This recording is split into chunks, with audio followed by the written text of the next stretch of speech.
بسم اللہ الرحمن الرحیم.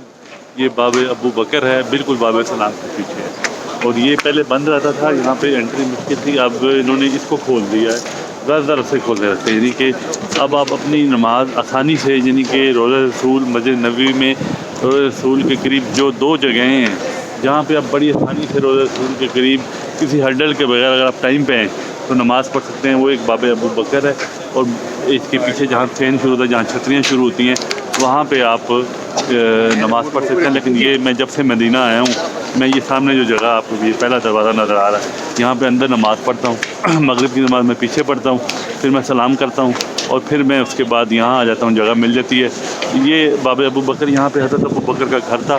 وہ سامنے آپ کو رسول آخر پہ نظر آ رہا ہوگا. اور یہ باب اسلام ہے جو کہ بند کر دیا گیا ہے، ادھر سے ہو کے آنا پڑتا ہے. اور یہ باب ابو بکر اور پچھلے دروازے ہیں، اور یہ پھر پیچھے اندر مسجد کی انٹری ہے. تو جو لوگ مدینہ میں یا آنا چاہتے ہیں یا آئیں گے، اور یہاں پہ جمعہ اگر کسی نے پڑھنا ہے تو وہ 9 بجے تک آ جائے تو جگہ مل جائے گی صبح. اس جگہ پہ خاص طور پہ حضرت ابو بکر گھر کے صدیق کے پہ جو ہے نا نماز پڑھنا، یہ بھی بڑا اعزاز کی بات ہے. تو اللہ سبحانہ تعالیٰ آپ سب کو، گروپ والوں کو جو ہے، جو جس کی خواہش نہیں بھی ہے اسے بھی اللہ لے آئے.